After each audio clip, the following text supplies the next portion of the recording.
Good evening. On behalf of the commissioners and staff, I would like to welcome you to the September 19th, 2023 meeting of the City of Roseville Transportation Commission. Everyone, please put all personal electronic devices on silent mode at this time. If you would need to or would like to follow along with the agenda, they are available at the end of the table. And if you're at home watching, all meeting documents are available online at the city's website for the Transportation Commission. If you plan to speak at tonight's meeting, please complete a blue speaker card and return them to the staff table. Lainey, can we have roll call, please? Commissioner Mondal. Here. Commissioner Festerson. Here. Commissioner Groff. Here. Commissioner Pell. Here. Commissioner Probst. Here. Commissioner Roberts. Here. Commissioner Huskins is absent, excused, and Chair Redford. I am here. Thank you, Lainey. All commissioners are accounted for or excused. So, Pledge of Allegiance, Commissioner Goff, would you lead us, please? Sure.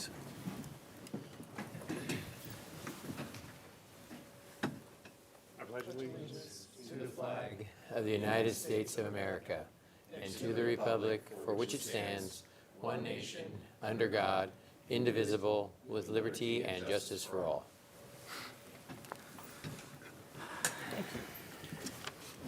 Now we're in public comments.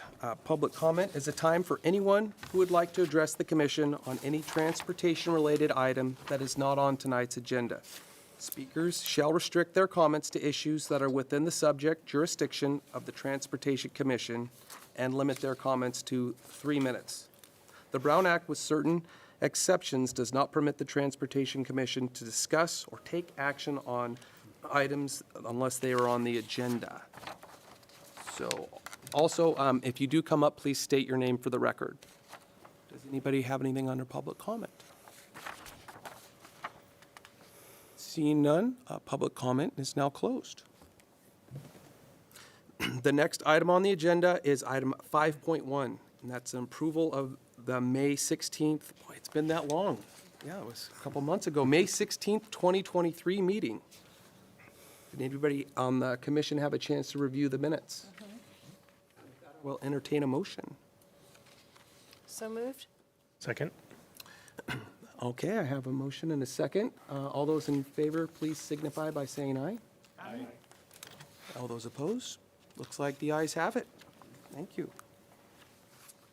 The next item on the agenda is requests and presentations. The first item is item 6.1, Regional Transportation Plan, the Unmet Transit Needs and Comprehensive Operational Analysis, Short-Term Transit Plan, and this is not an action item, but I'm looking forward to staff's presentation on this. And with that, staff? Yep.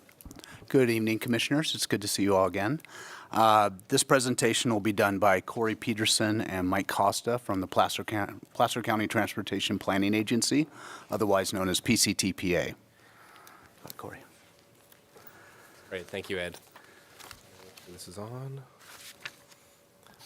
Good evening, members of the commission. Can everybody hear me okay? Perfect. As Ed said, my name is Corey Peterson. I'm a senior planner with the Placer County Transportation Planning Agency, or PCTPA for short. So we are the regional transportation planning agency for Placer County. So we work with all the cities, including Roseville, to help plan, fund, and deliver projects across the county. And so we've been working on a few different planning efforts that we wanted to come and present about and get feedback from the commission if there's anything we should be considering. Next slide. So the first is talking about our regional transportation plan update. This is something we've been working on for about a year or so now. We actually came to this commission about, I think it was last November, to present about our RTP update. So we're going to share about some of the stuff we've been working on, as well as what we have coming next. And then I'm going to turn it over to Mike. He's going to talk about the unmet transit needs process, as well as our comprehensive operational analysis and short-range transit plan of Placer County's transit system. And then we'll entertain questions. Next slide. So first I wanted to get into our regional transportation plan update. Next slide. So this is a long-range planning document that focuses on transportation projects throughout the county. It looks out about 25 years. By state law, we are required to update it every 5 years. And it really gives us a chance to kind of bring everybody together in Placer County and articulate the vision for our transportation network, how we want it to grow, how we want it to change and respond to all the growth that's happening here in Roseville and throughout the county. It comes at it from a policy perspective, so it includes goals and policies and objectives for this growth, but also looking at projects as well. So projects that our cities realistically expect to deliver in the next 25 years, as well as realistic funding as well from various sources, federal, state, and local. We do coordinate very heavily with the Sacramento Area Council of Governments, as they do a very similar plan called the Blueprint, or the MTP SCS, or Metropolitan Transportation Plan Sustainable Community Strategy, because we love our acronyms in transportation. So I try and spell it out if I remember to, but I apologize if I don't. And we also do a lot of public outreach to help inform the projects that go into the plan, the policies that are set by the board of direction of PCTPA, which is governed by a 9-member board that includes a member of each city and town council and the board of supervisors. Next slide.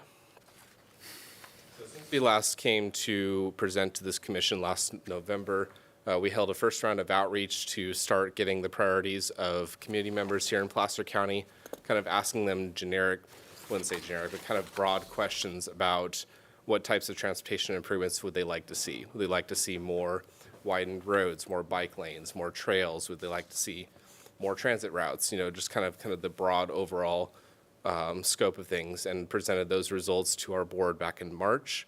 We also worked on drafting a policy element where we looked at what type of policies we wanted to carry forward into our new RTP from previous ones. And then kind of the most recent work that we've been working on is working on an equity planning study. So this is something that has been talked about a lot at the state, federal, and local level as well. And how do we incorporate equity into our transportation planning processes? This is something that SACOG is working on as well. So we want to take a look at it through a Placer County lens and figure out what makes sense for us, and kind of come up with a set of guidelines that can help plan our projects and our programs here at PCTPA. Next slide. So we're actually not going to be, we are currently doing a second round of community engagement. So we're doing pop-ups all around the county. We're going to be at the Family Fest on September 30th, and we're going to be out talking about not just the RTP, but also our transit planning efforts that Mike's going to get into here in a minute. We're going to be hosting some virtual and in-person workshops in October. The in-person workshop will be at our office up in Auburn. And then also right now, there's an online survey that's available. I encourage everybody who's watching in the room or online to go to pctpa.net/RTP2050. Take the survey, let us know what projects we should prioritize in our RTP. Next slide. Now, in terms of schedule, this is a very long planning process. Right now, we're just kind of getting towards the meat of it, where we're looking at financial forecasts and then getting to a preferred project list. That's essentially a list of all the projects that we, the cities, the county, reasonably expect to deliver within the constrained funding that we have in the next 25 years. And then that'll kind of get us to a draft RTP somewhere in 2025 with an adoption by December of that year. Next slide. So right now, like I said, we're holding our second round of community engagement. That'll be ongoing until next month. We'll be working on the draft financial forecasts here until the end of the year, and then expect a project list to come out probably sometime next spring. Next slide. With that, I'd like to turn it over to Mike Costa. He's going to talk about our unmet transit needs. Thank you, Corey, and good evening, Commissioners. Mike Costa, Senior Transportation Planner with PCTPA. Next slide, please. So as part of our requirements as the Regional Transportation Planning Agency for Placer County, by state law, we are required to follow what's called the Transportation Development Act, because some of our funding sources that we provide to our local jurisdictions come from the Transportation Development Act, or TDA for short. One of the funding sources in particular is called the Local Transportation Funds, or LTF. LTF is a funding source that's primarily intended for transit first. However, under TDA, local jurisdictions are allowed to use LTF for other purposes, such as streets and road maintenance or repair. if it's determined by the regional entity, PCTPA, that there are no unmet transit needs that are reasonable to meet.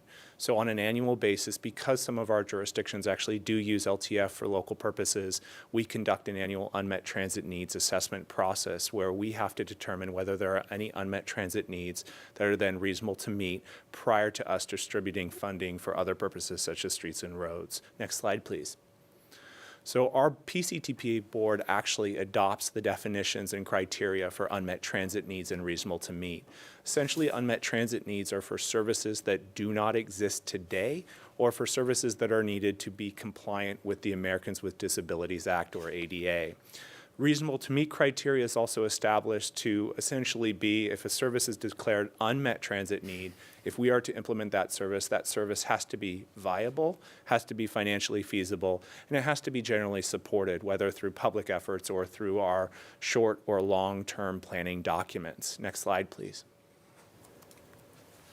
So every year we have typically about a 5-month process where we conduct an outreach of our unmet transit needs. In this particular case, we started that outreach on September 5th with a survey that is available at our website, pctpa.net /unmet-transit-needs. And that survey essentially allows us to solicit comments from the public and stakeholders about potential unmet transit needs, which we then analyze following the closure of the survey for determination of whether there are any unmet transit needs that are reasonable to meet. We work with our partners at the jurisdictions like the City of Roseville or Roseville Transit staff, or alternative transportation staff, as well as our other regional partners to look at all of the comments from the lens of, is this something that is more of an operational issue or is it a true unmet transit need that's reasonable to meet? And so that's a process we go through and then adopt findings in late February, early 2024 for this process, and then our LTF can be distributed for other purposes, including transit services if necessary. Next slide, please. So as I mentioned before, we do have a survey that's available. You can take that survey on our website. That survey is available actually through October 31st, and we encourage any member of the public or those here today or any of you to take that survey and provide input on transit needs. We also have a portion of that survey that provides input on just general transit operations in our county. And so it asks questions of, would you rather see frequency or coverage, or are you aware of these services that exist in Placer County? And we list out several different services. So we want to pull a little more from this survey than just say, do you have an unmet transit need? It's our chance to really assess our existing operations in the county. Of course, people can email or call me as well, and the survey is available in Spanish and Tagalog languages. Next slide, please. Next slide, please. So one of the concurrent efforts that we're doing, and you may be familiar with the City of Roseville and the alternative transportation staff that's going to be conducting a comprehensive operational analysis of Roseville transit services. Well, concurrently, the Placer County Transportation Planning Agency is leading an effort with Placer County Transit and Auburn Transit to assess the state performance and evaluation of transit services in Placer County outside of Roseville. And what's going to ultimately be developed from this comprehensive operational effort is a service plan that is designed to be more integrated and more coordinated services for all of South Placer County residents, and that includes the City of Roseville. So we're going to be working very closely with our partners at the Alternative Transportation Division here in Roseville to make sure that whatever service plan is developed from our efforts with Placer County Transit and Auburn Transit links up and coordinates with the service plan that comes out of the Roseville Transit COA efforts. Next slide, please. The reason why this is so important is because from our COA efforts that we'll be doing both on our end and Roseville's end, we are going to be combining the service plans to then implement over a 5 to potentially 10-year period through a short-range transit plan. So that short-range transit plan will take the service plans and essentially implement their operations, implement their capital needs over a period of 5 years with consideration of 10 years in the future. And so, again, it's very important that we coordinate with our partners here at the City of Roseville and making sure that our service plans create an integrated and coordinated network for all of South Placer County residents. And the important part, too, of this effort is that concurrent with Roseville Transit staff, we are going to be doing a lot of outreach in the community. So you may see us here in the community in Roseville.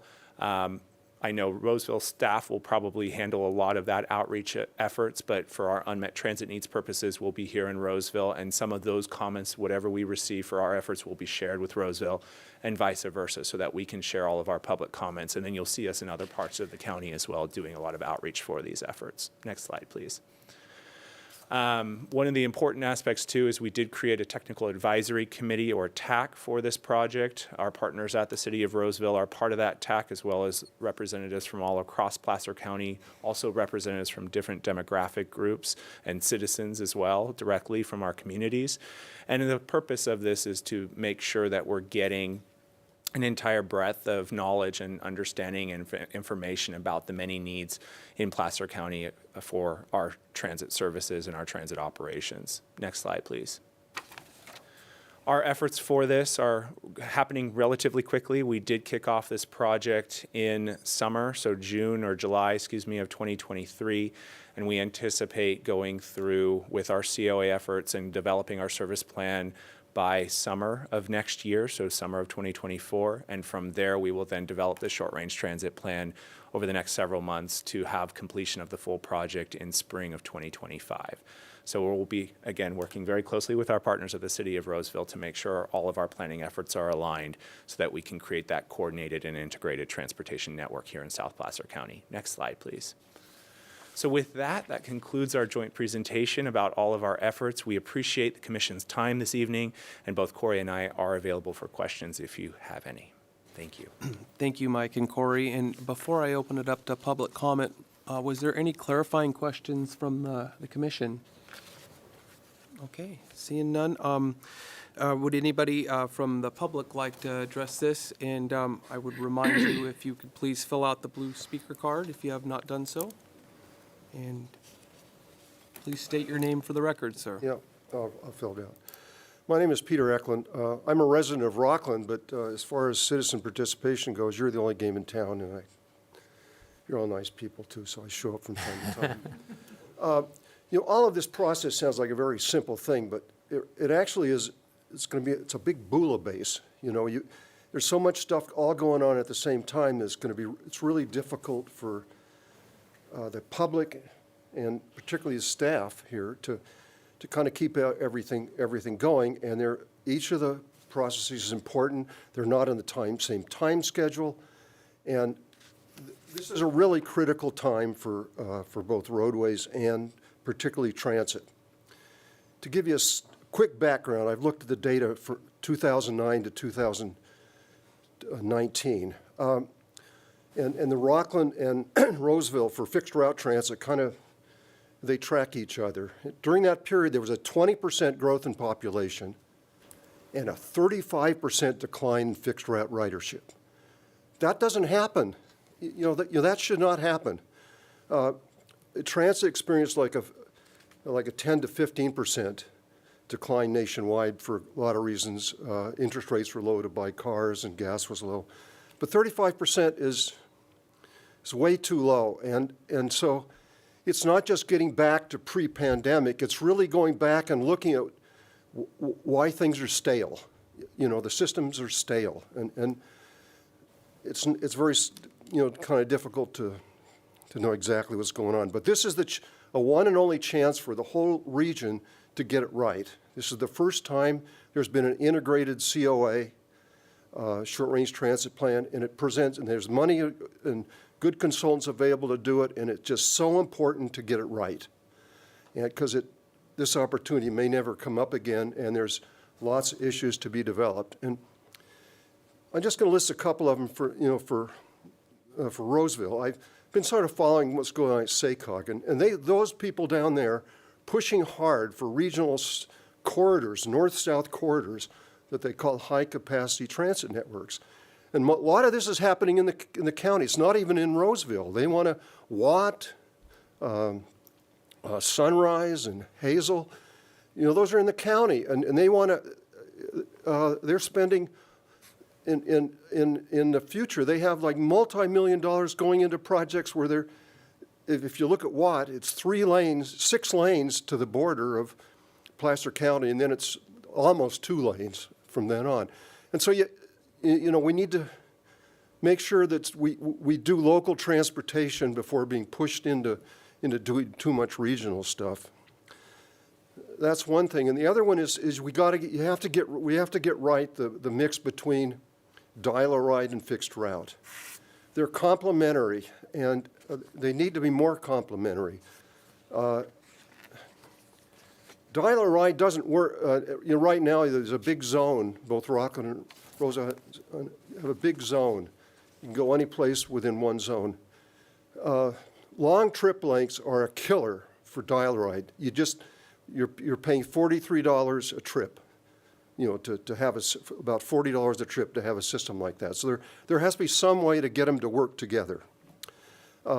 Anyway, it's an exciting time. I hope there's some really good workshops where the public shows up. And in November, you're going to see the summary of existing conditions, and then you're going to look at alternatives. And the alternative one is so important because that's where all the money the consultants is spent, because they'll come up with a couple alternatives and they'll analyze them, and at the end of that, you're going to have to make a selection. But you have to make sure that you're involved during that time period, and that you look at all things very carefully, because as I say, it needs to go right. Whatever right is, it needs to go right. Okay, thank you. Thank you, Mr. Eklund. Is there anybody else from the public that would like to speak on this item? Seeing no one else, I will close public comment and bring it back to the commission. And I will start to my right, and I believe it, Mr. Roberts. I have no comments. Thank you.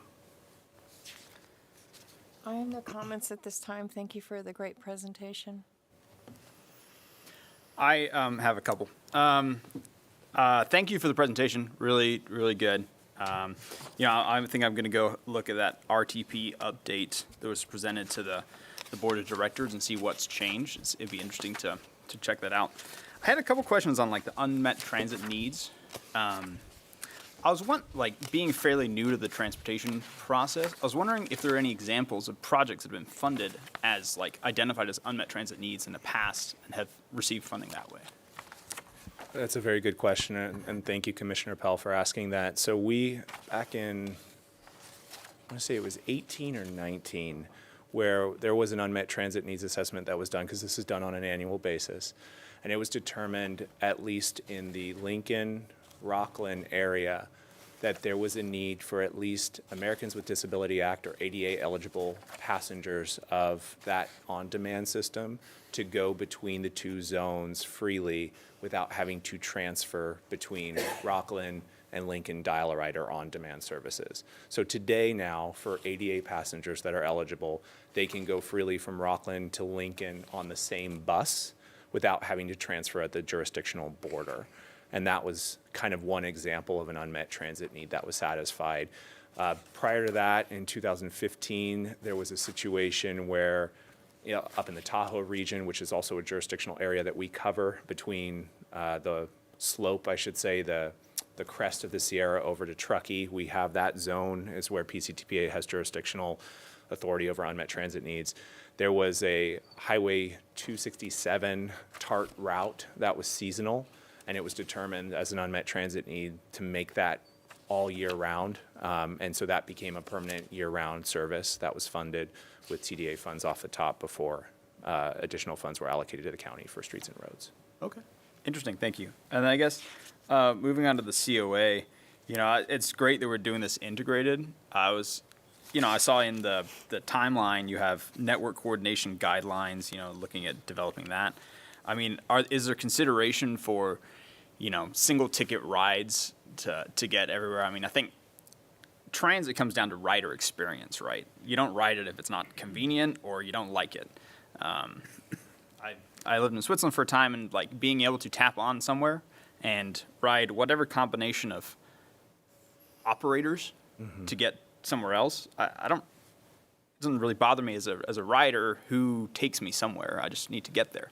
And so I think that's, this is a great opportunity to consider those levels of integration. I know that there's talk in the Bay Area with Seamless Transit and Seamless Bay Area for greater network coordination. And so I think this is a really, amazing opportunity for the county to hey, let's do some real cool stuff.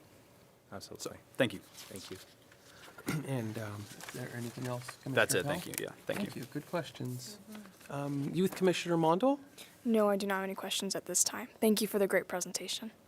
Commissioner Probst? I'd like to thank both of you for the presentation. As a longtime advocate of transit, about 12 years ago, I started using the Roseville commuter service, and it's absolutely seamless and amazing. And I just was really excited to see you guys talking about the coordination between the different transit entities. It's one of the things we deal with Caltrans a lot, we call it, which I'm sure you're readily familiar with. It's called the last mile problem, right? You take a bike trail to a bus service, and then you take that to a train station and wherever your destination is. And kind of like the Switzerland example, sometimes they don't always link up. And it can be very frustrating. And I consider myself incredibly fortunate because I'm within walking distance of 2 different commuter bus stops. I also could walk to the Amtrak station, and I work in Sacramento. So it's just really wonderful when they think to integrate those things, because a lot of the times, even if I lived in a different part of Roseville, I wouldn't necessarily be able to have, myriad options like that. So it's really good for you guys to think of that. And I also want to encourage another thing is there's a lot of vulnerable populations that ride the transit, and we really can't emphasize safety enough. Because I can tell you, to be quite blunt, if I had to ride the Sacramento RT, I wouldn't, because it is not safe. And so that is another process, another thing that we need to factor into. Is one of the reasons I always rode Roseville Transit is because it's safe, it's reliable, it's clean, and I don't have to worry about my personal safety on it. And so we really can't emphasize or fund that enough, and we need to always kind of keep that in mind, because I think, different types of transit are kind of reflective of a high trust society versus a low trust society. I mean, our commuter buses, everybody knows everybody, and it works really well. But when you lose that, it's very hard to get back. So I just appreciate the effort and connecting all the dots, because I just felt blessed that I drive like 2,800 miles a year, and I work in Sacramento. That's pretty awesome. So thank you. Yes. Commissioner DeGroff? Yes. So a good presentation, as always.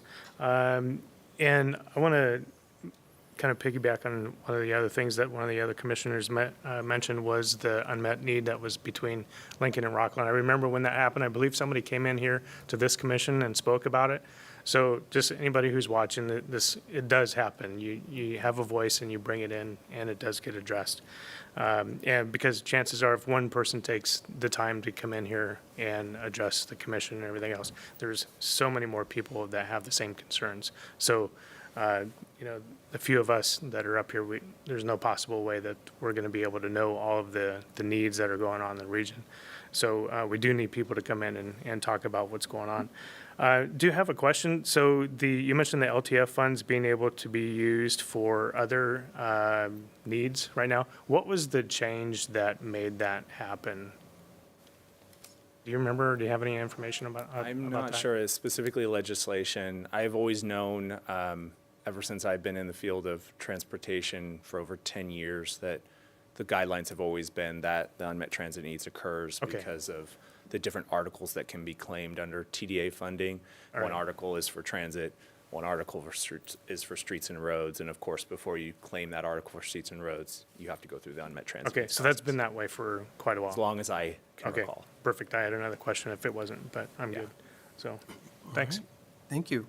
And Corey and Mike, good presentation. It was comprehensive. It was in layman's terms, so thanks for dulling it down for me at least.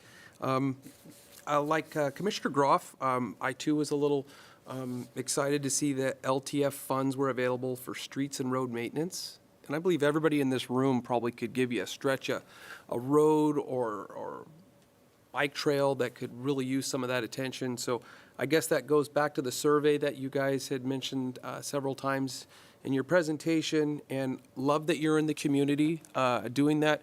And I'm assuming you do have it, but I fight technology just as much as anyone, but usually I do kind of conform. My kids bring the old man up and say, Dad, we need to start doing this. So I would suggest a QR code if you don't have one, a big blown up one. You can pull it right up on your phone. Because I can tell you in 2016, I think that was 2 or 3 directors ago for PCT, Sylvia.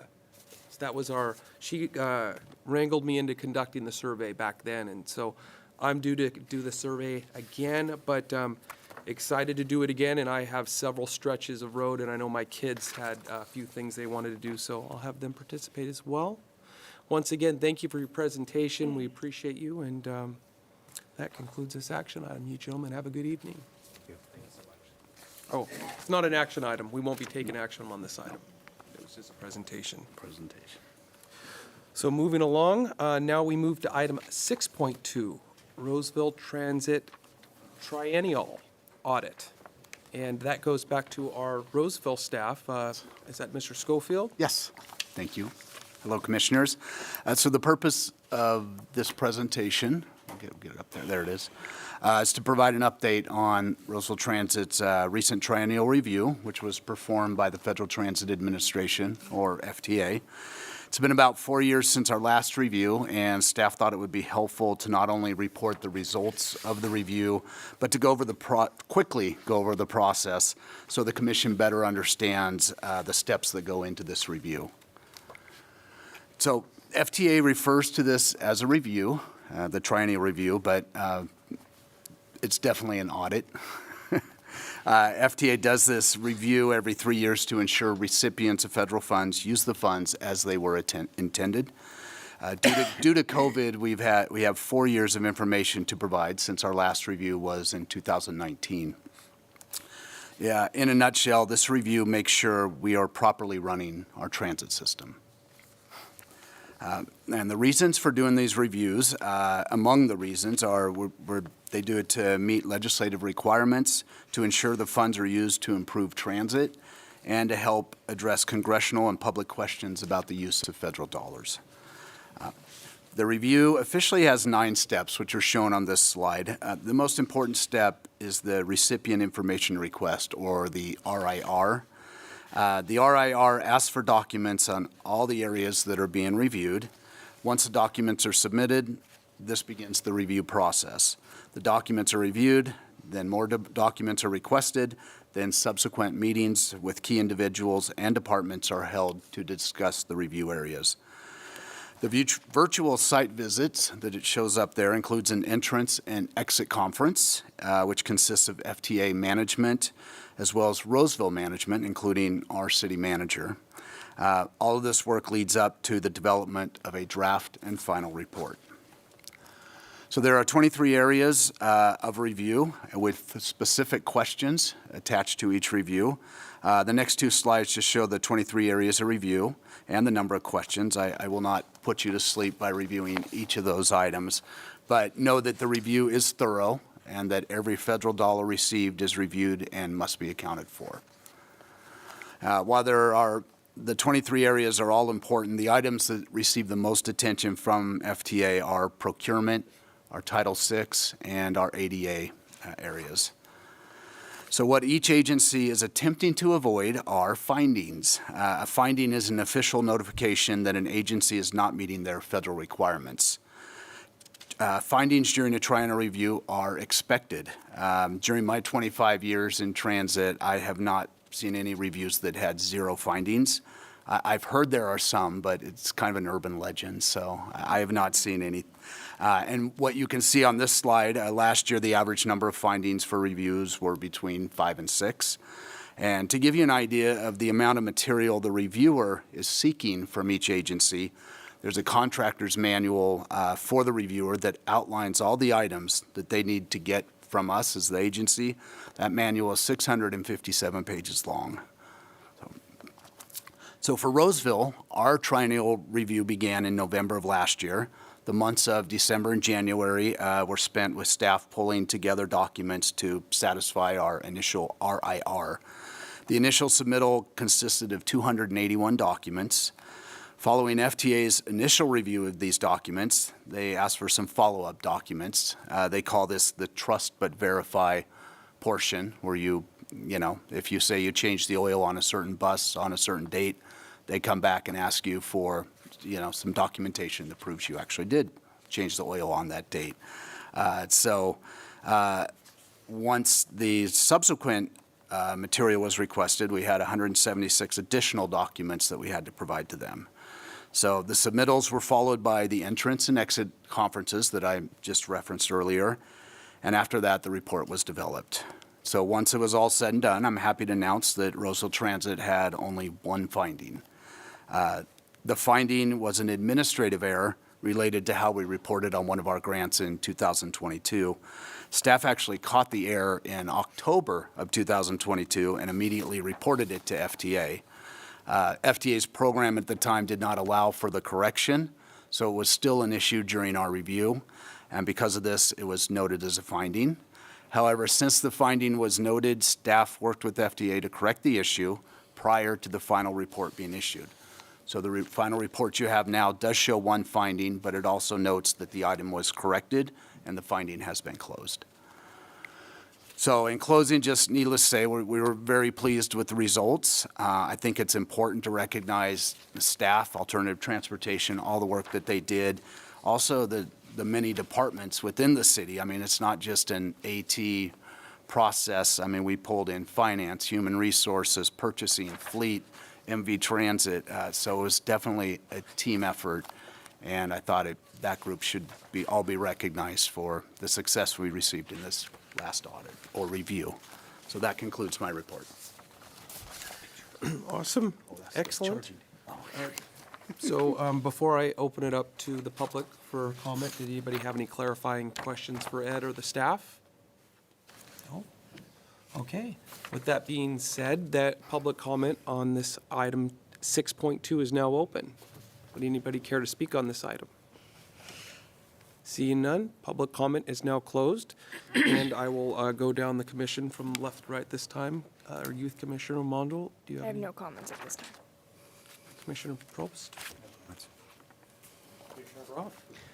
So thank you again for some awesome work over the year. Getting audited is kind of a stressful time, but in organizing all of the different departments, it's a testament to everybody's capabilities. I appreciate not pulling us through the 23 results of the reviews. However, I read them, so it's just kind of the way I am. And I would like to say that there was no findings, but because you found it and corrected it, but we get the rules. So, yeah, if Roseville can be one of those urban legends, then that'll be great. So again, thanks for all that hard work. It is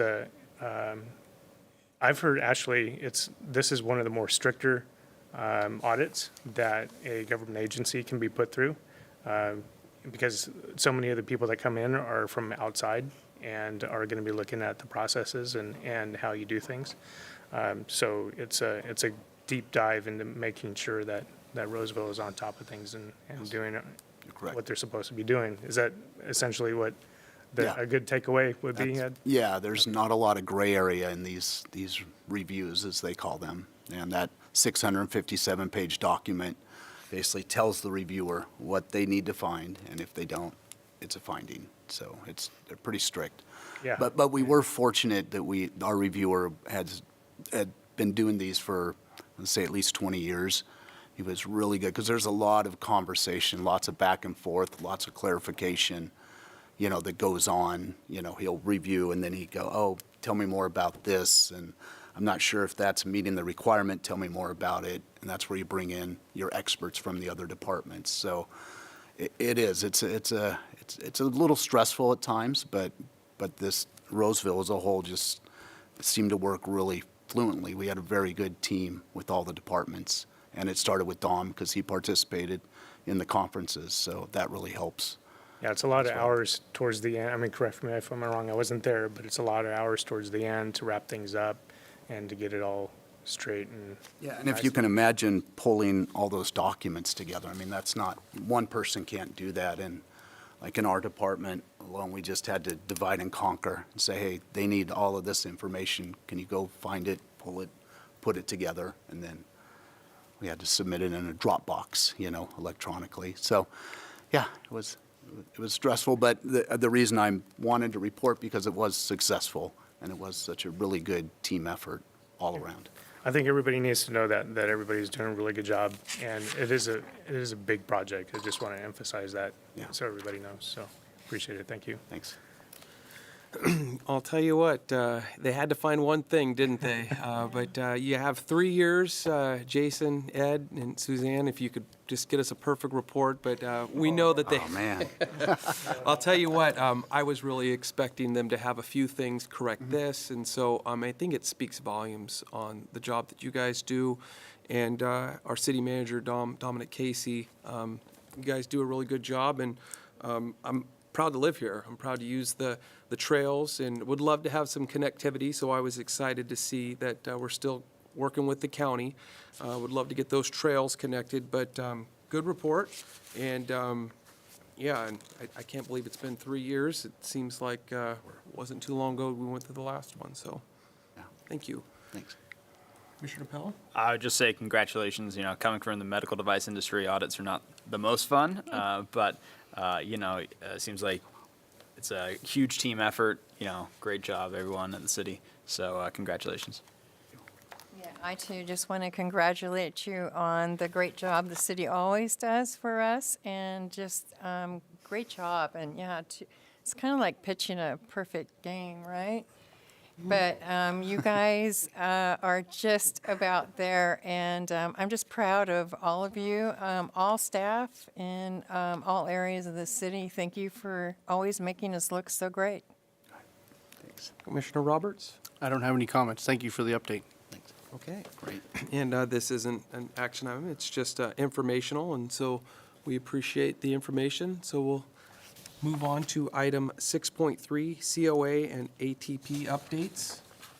And this goes into the trustful hands of our staff. It's me again. I'll be quick. The purpose of this update was just to update the commission on our active transportation plan and a comprehensive operational analysis.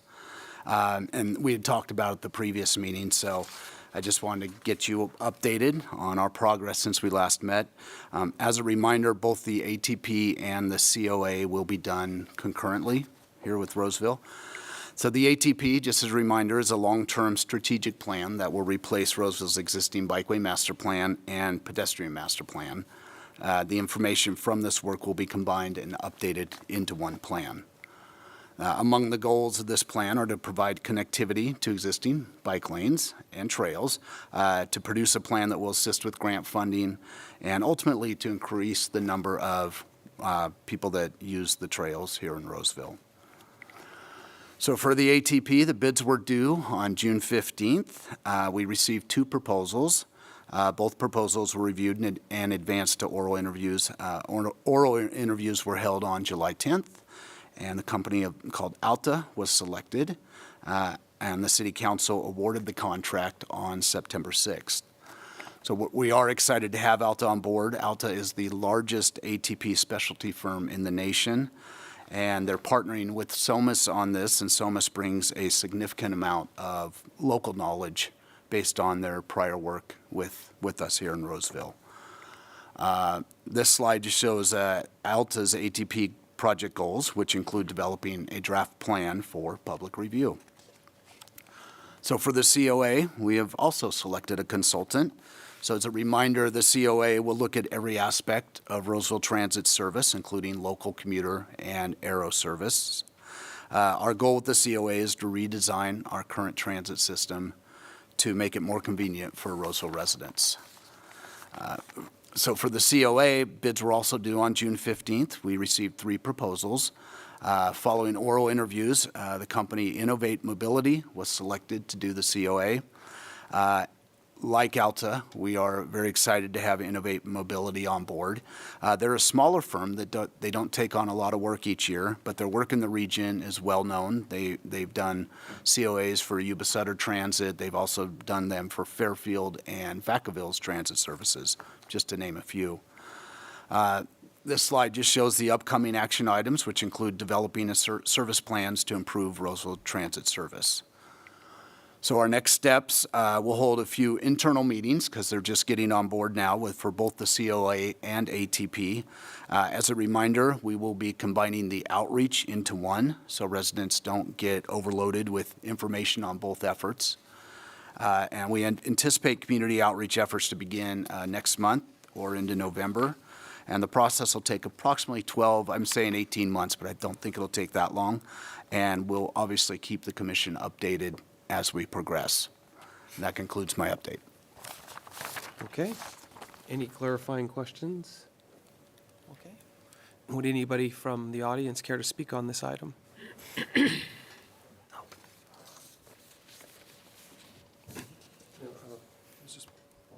is Peter Eklund again. Just a couple comments on the COA. It's integrated. It's unfortunate that there's two different consultants, and I think it could have been avoided, but so be it. I talked about the Bula base kind of things. There's two kind of spices that go into the Bula base that I didn't mention. One of them is the sales tax measure that's coming, that they're making a decision within the next 2 or 3 months whether or not to do it, who to include, and all that, And it's really important. It gets back to a question I think a couple of you had of, okay, transit and versus road maintenance. Well, it all depends on sort of what's in the sales tax measure too. There's the two past ones that they put together are very strange. I have to tell you, very strange, because they was really unsure what transit was all about. But anyway, that's one of the ingredients that you need to follow very closely because it's going to influence the resources available to do things. And the other one is a project that was landed in the lap of Roseville Transit, whether they wanted it or not. This was a project that, I guess right now it's called the South Placer Express, but it's going through three cities, and it's cost is about $9 or $11 million. A lot of it's for electric buses and things like that. But there was very little public involvement. The proposal was put to very quickly, went into a SACOG thing, Caltrans awarded it, and all of a sudden the county has a $10 million project. It's going to go into operation, as I understand it, in the spring of 2023. Okay, that's right in the middle of all these other processes, and it's a 3-year project. So when you've got this major project, you've got a major route that's a given for the next 3 years. It is taking ridership away from two Placer County routes, 20% of Route 10 and probably 30% of Route 20 are gone just because they're traveling the same way. It was, and PCTP knows about this, but so they're going to have to deal with this, but it's a big deal, and it could really help everybody if it's done right. But so that's a thing that's on the horizon that I think you really need to follow that project. As I said, it was done with virtually no public involvement. I found an implementation plan. Actually, got it from the Roseville server. I'm not sure how I got it, but there's some issues on there. It said that there's the reason there's no stop at Louis Orlando for this major bus that's operating on 30-minute headways from Lincoln to light rail. They said because Route 10 doesn't stop at Louis Orlando.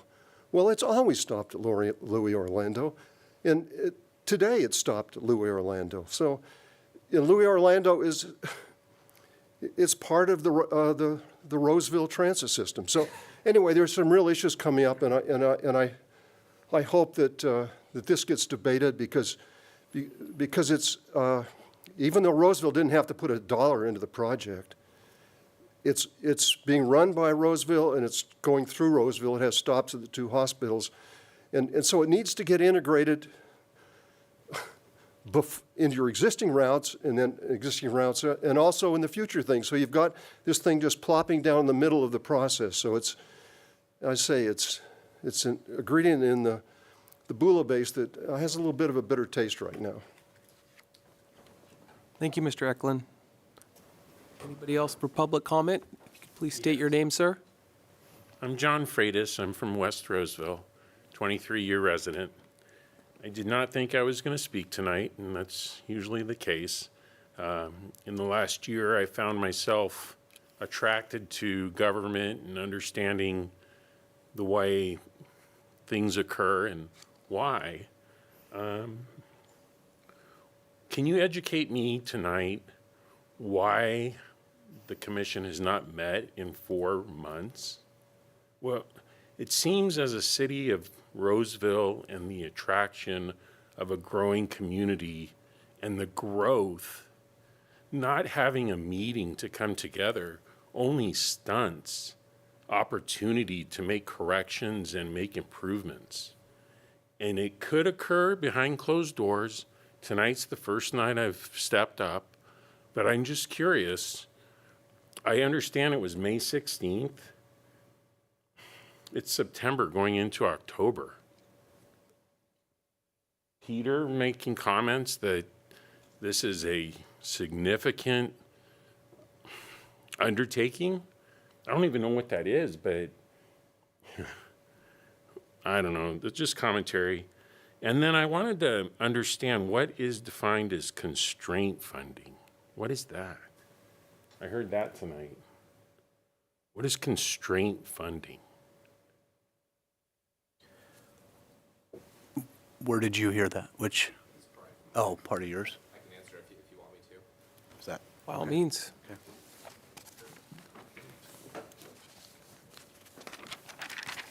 Okay. Thank you, Commissioner. Thank you, So Corey. I can answer the second part of his comments about constrained funding. So what that refers to is when we look at a regional transportation plan or any long-range planning document, we have to look at what revenues we reasonably foresee, receiving in the next 25 years, whether it be from federal sources, state, local, could be sales tax, could be, grants, whatever it might be, and basically putting those together and then making sure that the project list that's included, the project costs fit within our expected revenues. But essentially, we can't, come up with like a project list that we don't have any reasonable way to pay for it, essentially. So that's why when we in transportation planning, we'll say like a constrained project list, which is the ones that fit within the amount of revenue we expect to receive, and then we have like an unconstrained list, which is usually kind of maybe the longer term projects that might be a little further out that don't have foreseeable funding as of yet. So that's what the difference is. Thank you. I'm going to take the opportunity to burn my 3 minutes.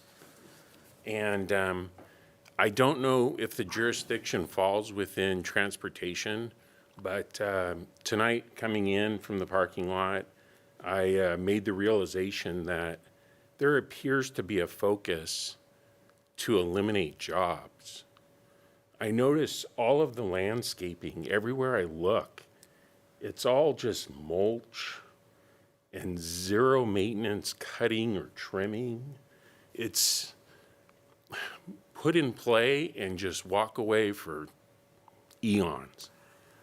Seems like if we can incorporate greenery and flowers and having a need to fertilize, and it's going to attract jobs.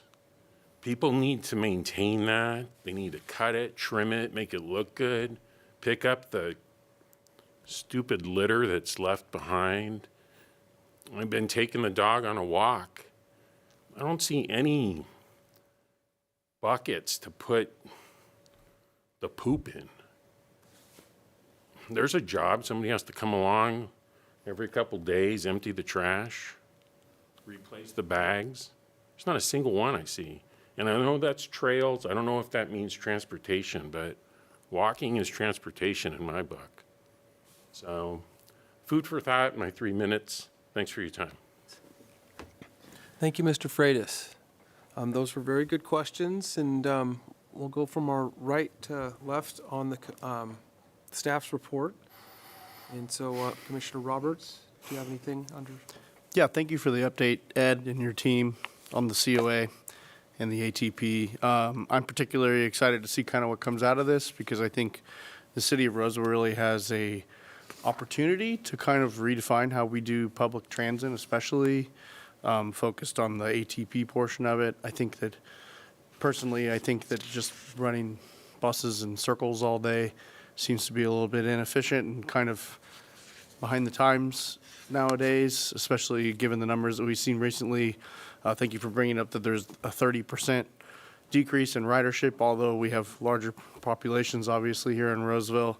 So I think that the city of Roseville has a really great opportunity to kind of redefine how we create a transit network for people that need something like that, or a way to decrease the amount of vehicles that we have on the street. And I'm excited to see what comes out of it in the next 18 months or so. Marilyn? I too am excited to work and see this project go forward and where we're going to go with our trails. And I'm always about the bike trails. But thank you for your report. Commissioner DePel?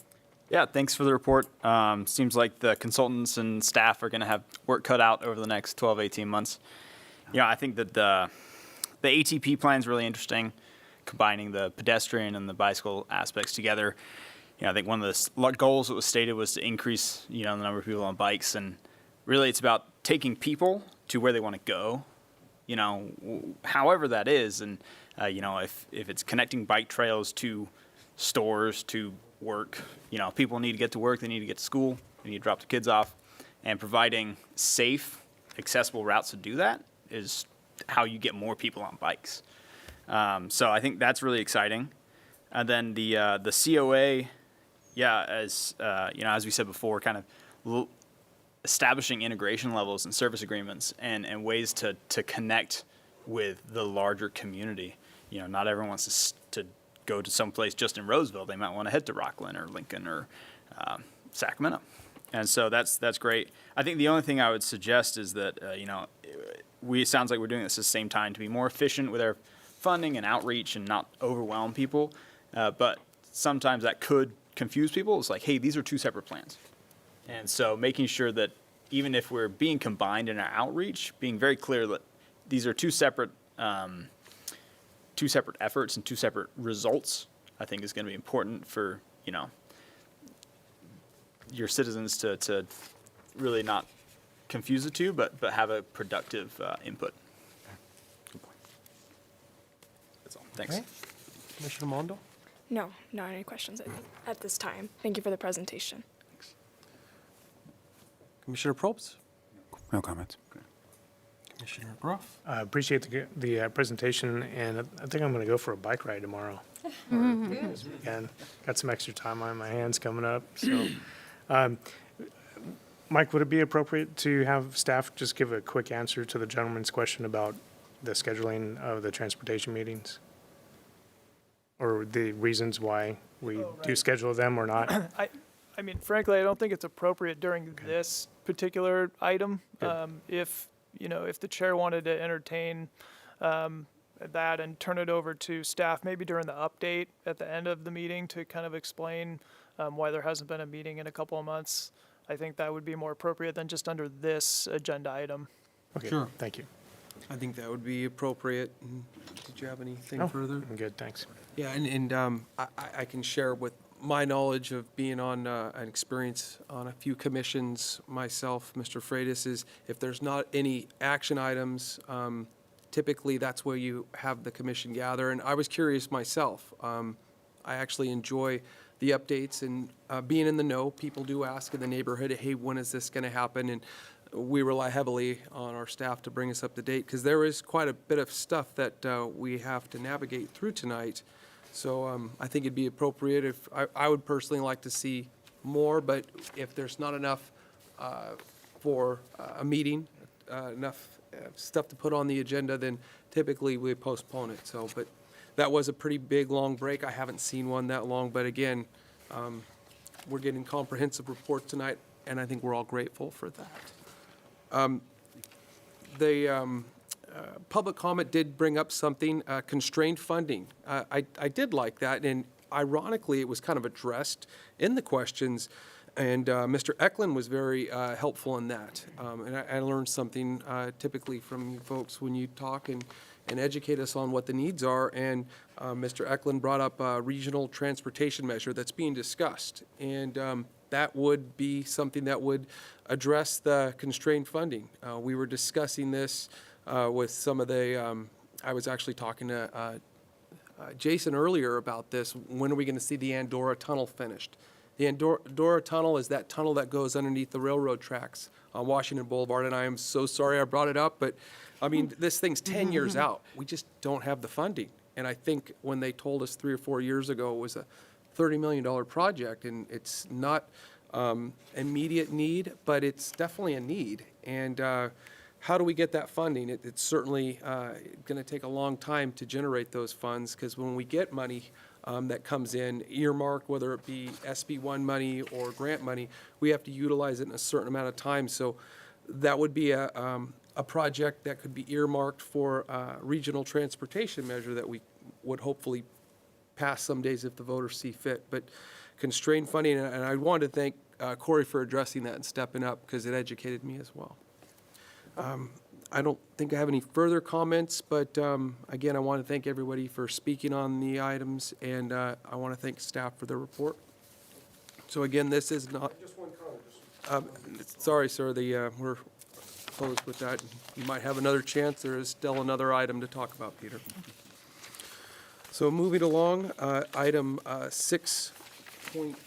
6.4. Thank you for moving me along. This would be, oh, fun, our Bike Walk Ambassador Program. Oh, fantastic. Suzanne. Good evening, Transportation Commissioners. My name is Suzanne Engelkey, and I am a transportation planner here for the City of Roseville. I am here tonight to tell you about our new and improved Bike Walk Ambassador Program. Bike Walk Ambassadors had been around a long time ago, but since then, we have many more trails. Our Safe Routes to School program has gotten very popular, and so it was time to bring it back. And we are very excited to tell you about it tonight.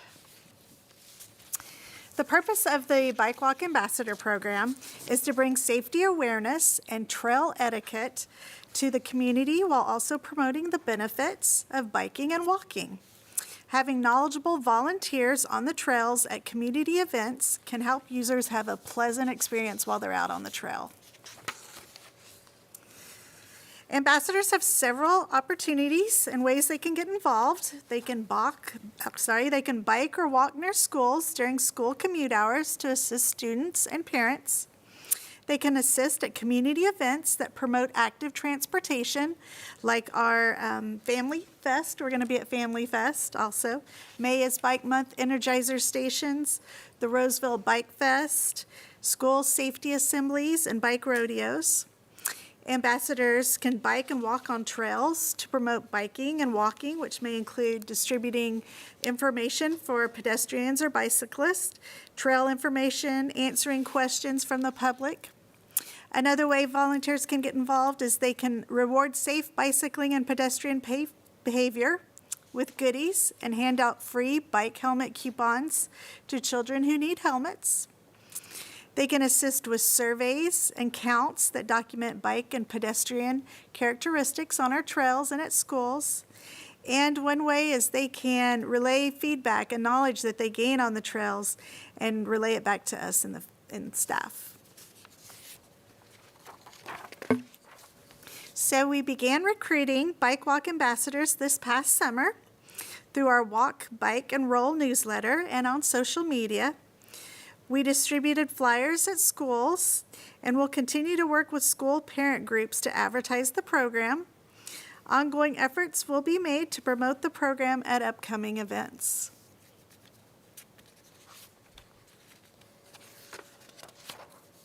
Next slide, please. So Bike Walk Ambassadors need to be friendly, reliable, respectful of others, and have an outgoing personality. They need to be willing to initiate conversations with people of all ages regarding pedestrian and bicycle safety, as well as encouraging those who are getting started with bicycling. Ambassadors must be 18 years or older and have successfully completed fingerprinting and a background check. Our first training was last week on September 13th, and We discussed trail etiquette, we discussed helmet safety, we did a bicycle maintenance a little bit, what to do in emergency, effective communication and representing the city. And at the very end, we went out to the trail near Royer Park and we did a little Energizer station there so they could get a feel of what it was like to be out on the trail. So being a Bike Walk ambassador should be a fun and rewarding experience. They will receive satisfaction knowing that they are contributing to improving our environment by supporting and promoting bicycling and walking as an alternative mode of transportation for going to work, school, errands, and out just having fun recreational-wise. They'll be the first to know of upcoming transportation programs, and they will spend time outside meeting new people. So it's going to be fun. Another benefit to the role of a Bike Walk ambassador is the cool gear that they get to receive. You'll see a picture of it right there. Ambassadors wear a visible vest in that cool highlight yellow color. They'll have a bike or fanny bag with Bike Walk ambassador clearly identified on it. And if you meet an ambassador on the trail, they will have a trail map, bike repair kits, and promotional goodies to distribute. So be sure you say hi when you see them out there. You'll also find a friendly face and someone willing to assist you if you need help. Our numbers are small right now, but as people see the ambassadors on the trail, we hope that they'll want to get involved and join our group. If you know anyone who would like to be a Bike Walk ambassador, please let me know, or Rebecca Espenshade, and we'll get in contact with them. Do you have any questions? Are there any clarifying questions from the commission? A few questions. Okay, so this would be clarifying questions. Okay, please. So will the Bike Walk ambassadors, is it an ongoing recruitment effort or is it sectioned off? You can join at any time. So we had our first training last week, but we're doing another training this week, and as new people come on, we will continue to train them as we get more and more people. And also you mentioned that the Bike Walk ambassadors will be at certain events like the Family Fest. Is there certain hours that the Bike Walk ambassadors will be out in the day, or? Bike Walk ambassadors can make this program as big or as little as they want. They can volunteer for all the events that we have, or they can just pick and choose what they want to do. So if they want to be just at events, they can choose to do that. We're kind of doing a Google sign-up sheet thing where people can see what's available. We have something every month that they can participate in, so they can pick and choose and tell us what they want to do. And of course, they can be out on the trail as much or as little as they want. Okay, thank you so much. It was really nice. Right after we had our training and we gave one of them their bright vest, later in the day, I saw him all over town in his vest. I thought that was really cool. Thank you. Okay. Is there anybody from the public that would like to speak on this item or come volunteer to be a Bike Walk ambassador when they step up here? We have a nice vest we can get for you. No, but I will two things. I do Freitas? apologize. I'm probably in a bike trail outfit. But no, on a serious note, just I do have a tendency to make an analysis and make a comment. And it's just that. Do whatever you want with it. But the title is Bike Walk Ambassador. There are scooters, and there are skateboards, and there's Cyclone, the single wheel with a board. So when you title it Bike Walk, it is somewhat misleading because that implies it's only biking or walking. We'll take the rollers. You'll take rollers too? We will. All right, sounds good. Sir, anybody else from the public care to comment on this? Public comment is closed for this item. And going from my right to left again, commissioners? Yeah, thank you for bringing up this subject today. I thought it was really interesting and intriguing, and I actually thought of a couple of things. One, I have the distinct pleasure of driving by the walkers slash bikers slash scooter rollers of a lot of different middle schools in the area, particularly Chilton and Cooley Middle School that is on my route from home to work every single day. And there's a pretty good amount of kids that ride their bike or scooter or whatever or whatnot on the way to school. And I guess I want to thank you for putting this program together. I think it's actually a pretty clever program to just try and keep people or encourage people to use their bikes to get to and from school, especially for people that don't have their driver's licenses yet. But what struck my mind was that it seems like we all talk about nowadays, now that I'm older and I have kids, like we always talk about like how, well, I walked to school when I was in first grade every day, and it was like a mile walk to school, right? And I would never let my kids do that anymore, blah, blah, blah. But that's what everybody says nowadays. And I guess I would just hope that in this program that we talk a little bit about safety and how we can encourage people nowadays to have the ease of mind to send their kids to school in such a way, and maybe that this program can provide that kind of ease of mind, I guess, that there are ambassadors out there watching out for your kids when they're going to or from home in school to hopefully bolster those numbers and keep our kids safe and using their bikes and scooters and things in the proper way and doing it safely from point A to point B. That's all I have. Thank you, Commissioner Roberts. Commissioner Festerson? These aren't final comments. This is just on this, right? This is this item, Okay, 6.4. all right. This is a great program. I am so happy that this is provided in the city of Roseville. I will volunteer in the spring of 2024. I just think it's great. And yes, I'm all in, and thank you for being cutting edge and having this implemented in the city of Roseville. I think it's fabulous. Commissioner Pell? Yeah, thanks for your presentation, Suzanne. I think it's a really great program to have. Encourage people to get out there and be active. I know that, the rules of the road, the rules of the trails, as you may. Sometimes people aren't quite sure exactly where to walk, where to bike, especially around some of the curves under the bridges near downtown. Sometimes you get some close calls with bikes and pedestrians. So it's great to see people out there maybe helping newer trail users understand how to best get around. I think I get a little touchy on talking about pedestrian and bicycling safety, and people are, scared of sending their kids to school on a bike because they're going to get hit by a car. So I'll get off my soapbox on that, but thank you. All right. And thank you, Suzanne. I'm a big fan of our trails, and I think Roseville does a better job than most surrounding jurisdictions. I go use the Sacramento trails along the American River, and we have the rules of the trail posted. Most people still need a little bit of nudge, and having somebody with an official vest, I think Marilyn will do a terrific job, and I know you got at least one volunteer up here. But just diplomatically tell them, well, the bicyclists are on this side and the pedestrians are on this side.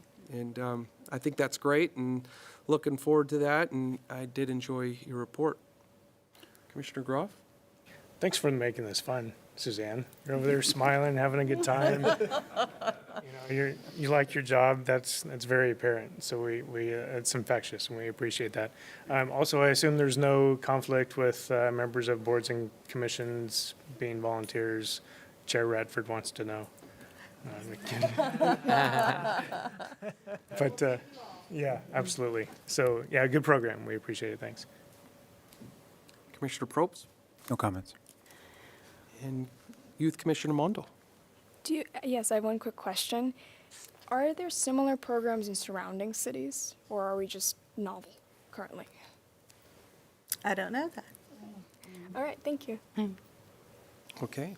Well, again, this one is not an action item, but that does bring us to item number 7, and that is staff commission and reports. And does staff at this time have anything else they'd like to report on? Yes. Mr. Schofield? Yes, we have, I think, 2 items. Well, we have a few. I just wanted to address the meeting as far as having so much time between. The decision to cancel meetings isn't something we take lightly. I know Jason and I, we talk with Laney. Your time is extremely valuable. We know that. And I hesitate to have a meeting where we have 1 item or 2 items and they're simply updates. And so we make those decisions because we don't want you coming in for 10 or 15 minutes and then leaving. And for an example, when we met in May, we talked about the COA and the ATP, and we're getting it underway. Well, it took basically those 3 to 4 months before we got a consultant on board. I mean, the bids went out June. We made a selection in July. The council approved it in September. We could have had a meeting, during the summer and said, hey, here's an update. But we preferred to come to you when we had, more solid information, like we've selected a consultant. And it's the same with the FTA audit. We could have said, hey, we're going through an audit in June, but it's a little dry and there's nothing concrete there. It's just more of just a general update. We're working on electric buses, for example. We meet weekly, but I don't think it rises to the level of the commission. So we make those decisions because we don't want to bring you in for a very short meeting where there's not a lot of meat, I guess.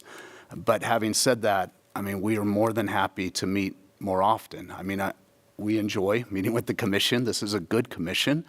And so we're kind of, if you would like to see more, just know that we don't take it lightly when we don't have a meeting. It's not just the easy thing to do. It's just we want to make sure you have a good meeting, like tonight, where there's items to talk about.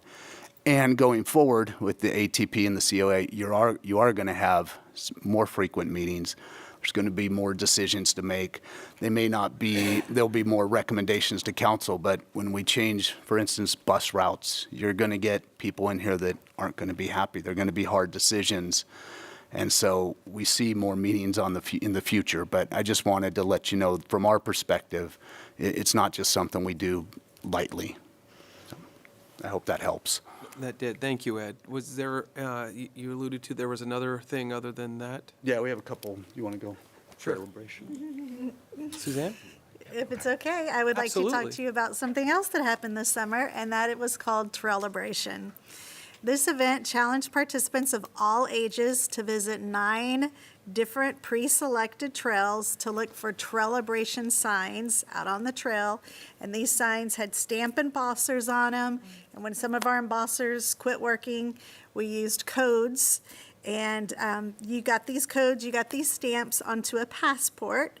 And at the end of the summer, these passports could be returned for prizes. And staff from Alternative Transportation and Parks, Recreation, and Libraries joined forces to bring this event together. And the goal was to encourage people to get outside and to explore our trails. And the result was this Trailibration. It did run from Memorial Day to August 5th, the same day as the city's community picnic at Royer Park, where prizes for Trailibration were handed out. And prizes were awarded on the number of stamps that people had on their passports.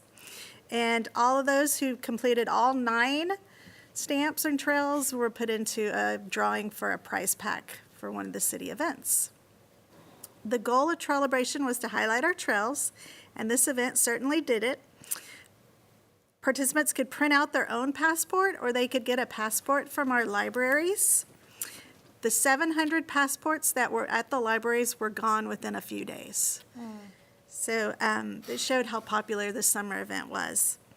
On Prize Participation Day, when they came out to Royer Park, the participants thanked the staff that were working the event, and they said Trailibration motivated them to get out with their families, spend time in the outdoors, exercise together, and a lot of them said they had never experienced trails away from where they lived. Even though they'd lived in the city a long time, they'd never gone on the other side of Roseville to get on a trail. So they thanked us for that.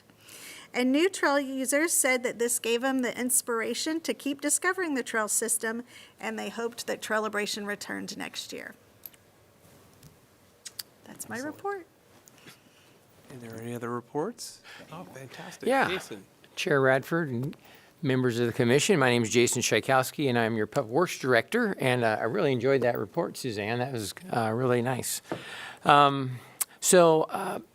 was not here actually for the May meeting, so last time I was here might have been January, February, and I thought I would give you guys a quick update of some of the large capital improvement projects we're working on. I don't have any slides or pretty pictures, just giving you kind of a quick rundown. There's 7 of them, and then I have another announcement I need to make after we're done talking about this. So the first one I want to mention is the Washington All-America City Roundabout, which is right over here by the fairgrounds, which is under construction. That project's about a $5 million construction cost, and we're nearing completion. It should be finished towards the end of October, beginning of November. They will be transferring traffic to both sides of the roundabout, I think, within the next couple of weeks. So it won't be fully open, but people will be on the correct side of the roundabout at least, so that'll be exciting. I don't know if you guys remember the plans for that, but it has an urban design feature in the middle that's going to really invite people into the downtown. I think it's going to be a wonderful project. Next is Roseville Parkway Extension Project. That's where we're extending Roseville Parkway from Washington over to Foothills. That project has been awarded to De Silva Gates. It's got a cost, the bid came in at $21 million, which was below the engineer's estimate, so we're excited about that. Construction should start next month, and it should be completed by the spring of 2025. Pleasant Grove widening. Final plans should be in our hands tomorrow from the consultant, with bids opening in October and award in December.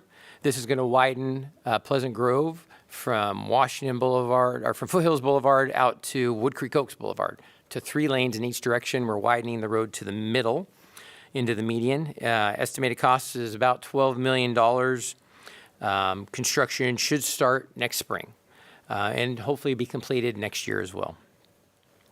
We also have the Roseville Parkway widening project. That's where we're going to widen Roseville Parkway in front of the mall and Creekside and the fountains. That project, actually, we have just broken it into 2 phases, phase 1 and phase 2, because the costs have gotten rather large, and we don't want to use all the TMF on this when we need it for one of the other projects I'm going to talk about, which is Blue Oaks widening. So we're going to do 2 phases. We expect to have the bid phase 1 this winter. The estimated cost is $7 million, and what that's going to include is putting triple Fs at Pleasant Grove at Roseville Parkway, coming from Highway 65, turning towards the mall area. So there'll be triple Fs there, while keeping 3 through lanes on Pleasant Grove, because we can't reduce capacity there. And then doing some improvements at the Galleria Roseville Parkway intersection, increasing some lane lengths, right turn lanes, left turn lanes, adding a 3rd left turn lane heading northbound on Galleria. The phase 2 portion of the project is looking to be another $11 million. Phase 1 could start construction next summer. Phase 2, we don't know when that would occur. It could be after we do Andorra. So it could be a ways out. Blue Oaks widening, we're currently putting together the request for proposals for design for that project, and we hope to start design this winter for the Blue Oaks widening. This is widening Blue Oaks from Washington Boulevard over the railroad tracks and adding a 4th westbound lane on Blue Oaks between Foothill and Wood Creek Oaks. So basically that's going to be an 8-lane section from Wood Creek Oaks out to the freeway. We hope to be starting design this spring. It's a $28 million project. We could be under construction by 2026 if we have the funding. That's why we're trying to hold on to as much traffic mitigation fees from the developers as possible by prioritizing some of these projects, and that is a very busy corridor. 2 more projects. The Vernon Atlantic Street roundabout. We talked about a roundabout a while ago. We've changed it to a multimodal safety improvement project. Currently it's under design. Our estimated cost is about $1 to $1.5 million. Currently the design is to do some traffic calming through there by narrowing the lanes, providing some bike lanes, widening sidewalks, putting in some landscaping, putting a pedestrian crossing down at that eastern end of the project, down past Roseville, the old Sure West site. And that construction could start later next year or into 2025. And the final project I want to mention is some traffic signal and road widening work that we're doing on Blue Oaks, at Hayden Parkway, and at Westbrook. And then on Westbrook at the new soccer complex, we're adding a couple signals, widening the road out to its ultimate in those locations. So it's going to be kind of weird for a while. We couldn't afford to widen the whole of Blue Oaks. We just are doing little pieces. So it's going to go, 2 lanes to 6 lanes to 2 lanes to 6 lanes. Because there's a couple bridges on the other portions of Blue Oaks we need to widen, and we needed another $20 million, which we don't have. So we're just getting rid of the stop signs so that traffic will flow better out there. So if you live out in West Roseville, I'm sure you will appreciate that. That estimated cost is about $6 million. So I know that was a lot I threw at you. I just wanted to get you guys some updates of what's going on with that stuff. And I'd be happy to answer any questions. Terrific If job. you don't mind, Doyle. Yeah. Did you mention the timeline for the signals in West Roseville that you mentioned last there? I'm sorry, Yes. I might have missed it. Yes, we're hoping to be under construction next summer, probably in the spring. Got any other questions, Commissioner Roberts? Oh, I should mention bids for that project are opening next Tuesday. So we already bid it. So we'll award it, within the next month or two, however long it takes us to get all the paperwork together, get it through council, just so it'll be winter. So they probably won't start until after winter. Commissioner Festerson? Final comments now? Well, no, this is on. Okay. I got one more thing to say. No, thank you. Well-informed update. It was nice for you to give us that little update. Thank you. Appreciate it. Commissioner Powell? Yeah, thanks, Director Psychowski. On the Blue Oaks widening, sounds like sounds fairly early on in the process, but obviously there's a lot of work to do there. Is there thought given to, you're adding a lot of tarmac? Is there thought given to adding a separate bike or, separated sidewalk infrastructure? I can tell you that cycling on Blue Oaks, I just don't do it. Yeah. I don't do it because it's not like you have 55-mile-an-hour traffic surrounded, separated by paint, which isn't going to do anything, So I really hope that with these kind of large-scale projects, I think debating widening roads is a different topic that I'm not going to get into, but I think that the, finding ways to squeeze in, it's probably going to be a few $1 million here or there, which is a lot, but finding ways to squeeze in infrastructure for not just cars, not just bikes, would be an amazing use of these large capital projects. So that's all. Thank you. Yeah, and I would like to just assure you that I think about alternative transportation in all of our projects. And I would love to see a separated bike ped trail like we're doing on Roseville Parkway. Obviously sidewalks on both sides. We need to work on making some connections, over Highway 65. A lot of it's going to come down to how much funding we have available. I think we can get definitely on things, improvements that are difficult to change later, like the bridge structure. I will push hard to get those improvements in on the permanent structures that we can't add to easily later. That'll be my first priority, and then we'll see where we can go from there. But that is definitely on my mind. Thank you. Okay, so I'll address it. The Vernon Atlanta Street, I know it was planned as a roundabout. I really feel we've come a long way as a city. When we put that first one there at Sutter Street, we all fought it and booed you, and we all figured out how to drive on it. And funny thing, they worked pretty darn well. And some of us can remember the stop sign. It would back up there.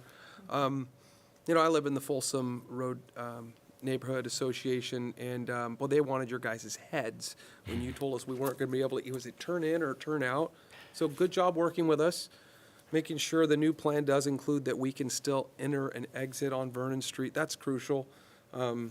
Most of us still drive. It's kind of a aging neighborhood, but they're pretty adamant about being able to get in and access there. So when the new plan does, would have loved to have seen a roundabout, but understandably they are a lot more expensive than I think the alternative plan. But just ensure we're able to turn in and out of there. I believe it was addressed. They did a good job meeting with the neighborhood association, and so I wanted to thank you for that and echo those comments.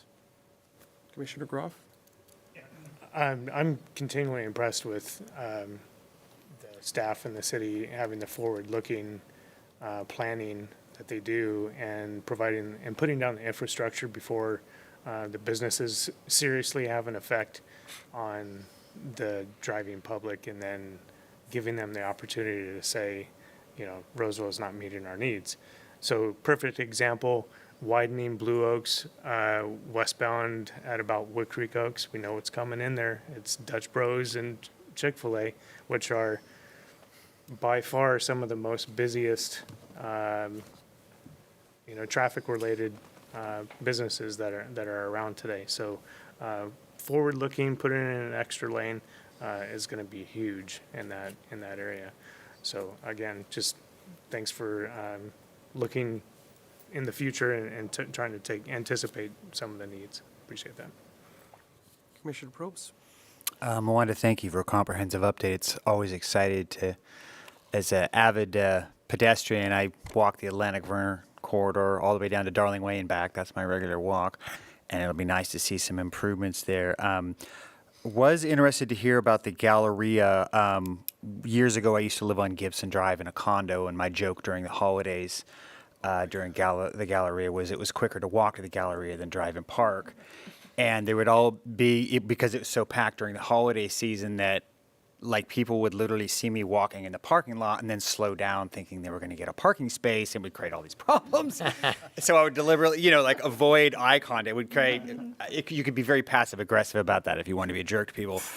But the thing that I know about that area is during the holiday season, it just seizes up. And I know that that's a vital part of our retail sector. And I was just thinking that, and man, I can relate, Jason, working for Caltrans, is like people want you to fix the roads, and you fix the roads, and they get mad at you for fixing the roads. So how have you guys dealt with that huge influx of holiday traffic, holiday shoppers, and a construction zone there? Because, it's pretty crazy there in December. I myself just avoid it. I just thank God for online delivery. So I know that's a challenge, and that's probably something that'll come up. So I'd love to give the opportunity to address dealing with that when they do it. Yeah, well, first of all, we have a moratorium on any construction around the mall from about Thanksgiving until after January 1st. You just can't do it. You can't even work on the side of the road because that causes friction, causes people to slow down. So we do address those things. We also have our traffic operations staff who on the busiest shopping days of the year are in our traffic operations center, monitoring the cameras, changing signal timing, working with PD to make sure that things are working well, working with the mall's on-site traffic staff. We do our best to try to help people get in and out of there. And reality is we just need a little more capacity. We can only fit so many cars on those traffic lanes. So we're also hoping this year to really push the Arrow as an alternative for people to get to and from the mall. You can carry bags of goodies and stuff you're buying for Christmas on the Arrow. Well, might as well take it. We'll drop you off and pick you up. So we're going to be pushing that as well. Thank you. Youth Commissioner Rondo? I don't have any comments. Thank you for the report. It was very informational. Thank you. And I just had one more item. By all And means, this go one's a little sad. We received word from Commissioner Husking that she will be resigning from the commission effective immediately. So she has not yet submitted her formal letter, but we expect it anytime. Just wanted to share that with the commission to let you know that she will not be here anymore with us. I'm sorry to hear that. Okay, man, commissioners, do we have anything to report? Starting with Commissioner Roberts? I don't think I have anything else. Thank you. Commissioner Festerson, I believe you have something. I do have something, thank you. I wanted to make a comment that I went to Bike Fest on June 3rd. We had Bike Fest in the city of Roseville. It's something that we've been doing for 30 years. We have been educating children, going to different locations, different schools in our community, and just not only education on why you should wear a helmet, but we have bike shops that come and donate their time, and they work on the bikes, make sure they're in, working order. We have fun things, we have fun games. It's just something that we do in the city of Roseville, and just like anything else, we get better every year that we do it, and we just get better at it. And certainly this year was no different. There were things there that I haven't seen implemented. 30 years ago, I used to do the bike helmets, fitting them. So it's just wonderful. And the bike shops, I just want to put a shout out to our local Roseville bike shops. I buy my bikes in Roseville, and the thing of it is, when you buy your bike in Roseville and you take it into that shop, they'll help you right then. And so I appreciate the mechanics that they send out to the Bike Fest every year, and to help our youth make sure that their bikes are in good working order, and educate perhaps the parents on what that should look like. I've ridden Miners Ravine typically. I lived in the Folsom neighborhood, and I've ridden that bike trail thousands of miles. And it's just wonderful that we have that bike trail, but more importantly, in 2014, Roseville High School, they utilized that bike trail with their mountain biking team. And if certain times of the year, you'll go out there and you'll see those mountain bikers and with the coach, encouraging them to ride faster or, do something different. And one thing that has come to be, we have a young man that grew up in the city of Roseville. His name is Nielsen Palace. And I'm just so proud of him. Not only was he a premier mountain biker when he was here at Roseville High School, but he transformed and he did I can't just say transform. He's always been a professional that won a lot of things that he entered. Now he has been in the Tour de France, and he's a road cyclist, and that is the world premiere bicycle race. It's a stage race. There's 18 stages, I believe, maybe 19, and it's in Europe. It's in France. And the Tour de France is just the premier world stage. And Nielsen put Roseville on the world stage because he was king of the mountains. Meant that he wore the white jersey with the red dots. And he was king of the mountain, I think, for about 6 or 7 stages. And I'm just so proud that the city of Roseville, I don't know, maybe he would have become a premier cyclist, but to have Roseville High School there and for them to use that trail and then to see him on TV, and this is just not the first Tour de France he's been in. I believe he's been in the last 6. So you can tell I'm a fan. I want to say that also I have moved to the west side of Roseville to Sun City, and I too am scared to ride on Blue Oaks. It's frightening. So I do ride a lot in Sun City where I live, but I like to get out on Blue Oaks and then connect with the bike trail there so I can do some loops there. And it's frightening. Honestly, I ride on the sidewalk to get from Sun City just to my trailhead because it's scary. And maybe someday it just won't be a line on the side of the road. Maybe we'll have a little curb. So, the drivers would, actually feel something. I want to thank Mr. Eklund for your comments. I always appreciate you being here. And Mr. Freitas, I appreciate your comments too. I appreciate you being here.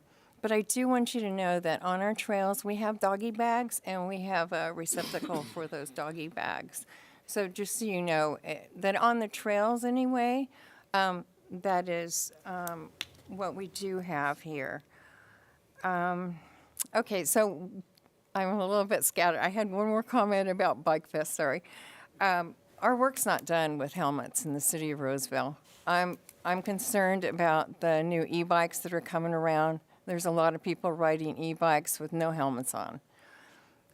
Concerned, the other day I was driving on foothills and there was a group of youth, and they're maybe 13, 14, probably 5 of them on their bikes. None of them had helmets on.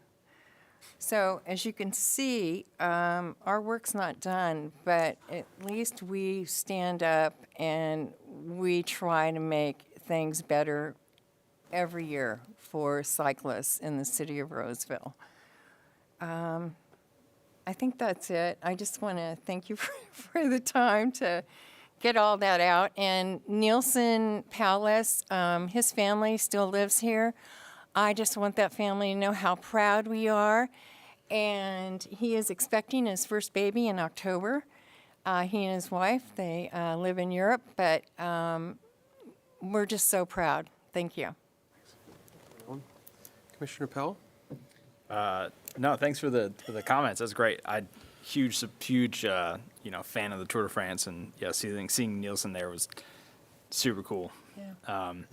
I was just gonna actually congratulate Commissioner Husking on the dedication of the park in her name out in West Roseville, and thank her for, I think it's 50 years of service to the city on various boards and commissions.